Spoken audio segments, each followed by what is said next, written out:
ጄኔራል ጻድቃን ገብረትንሳኤ ከኤንቢሲ ጋር ባደረጉት ቆይታ የህወሓት ሰዎች ከኢሳያስ መንግስት ጋር በማበር ጦርነት ለመቀስቀስ እየሰሩ ነው ያሉት ወንጀል ስራዎቻቸውን ለመሸፈን ነው ብለዋል።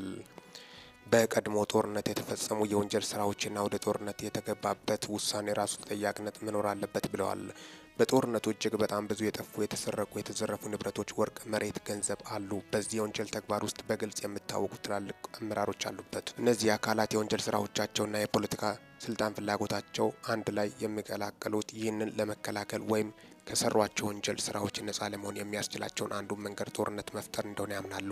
ለዚህም ከኢሳያስ መንግስት ጋር ለመተባበር ጽምዶ ብለው እየሰሩበት ነው። የትግራይ ጄኖሳይድ ኮሚሽን ባጠናው ጥናት በትግራይ ጦርነት ወቅት 75% የግፍና የወንጀል ስራዎችን የሰራው የኤርትራ ሰራዊት እንደሆነ መመላከቱን ተናግሯል። ሰው የገደለው፣ ሴቶች የደፈረው፣ ሴቶች ማይጸን ላይ ያልሆነ ነገር ያስገባው የኤርትራ ሰራዊት ነው። የአክሱም ነፍሰ ገዳይ ሻዕቢያ ወታደር ነው። የማህበረ ደጋው ነፍሰ ገዳይ ሻዕቢያ ወታደር ነው። የማርያም ደንገላት ነፍሰ ገዳይ የሻዕቢያ ወታደር ነው።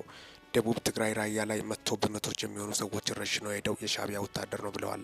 ጀነራሉ ሻዕቢያ ጀነራል ታደሰ ወረደ መወገድ አለባቸው የሚል ቅድመ ሁኔታ አስቀምጧል ሲሉም ተደምጠዋል። በዚህ ቅድመ ሁኔታ መሰረት ጀነራል ታደሰ ወረደን ማስወገድ ለህወሓት የተሰጠ የቤት ስራ ነው ሲሉም ጀነራሉ ተናግሯል። ጀነራል ታደሰ ወረደ በኤርትራ አመራሮች ያልተፈለገበት ምክንያት የጽምዶ ተቃዋሚ ነው በሚል እንደሆነ ጀነራል ጻድቃን ተናግረዋል።